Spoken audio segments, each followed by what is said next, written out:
بسم اللہ الرحمن الرحیم۔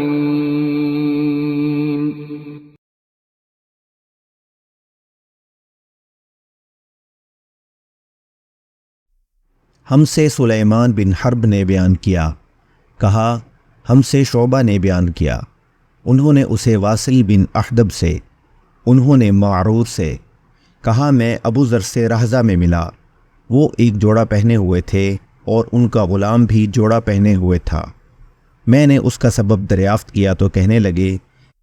کہ میں نے ایک شخص یعنی غلام کو برا بھلا کہا تھا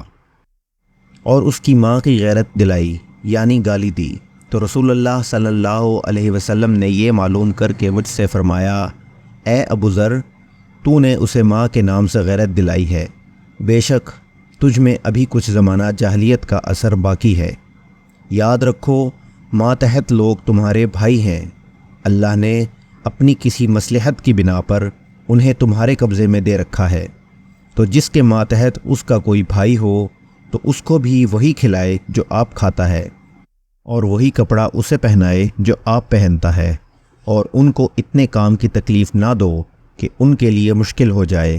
اور اگر کوئی سخت کام ڈالو تو تم خود بھی ان کی مدد کرو۔ صحیح بخاری، حدیث نمبر 31۔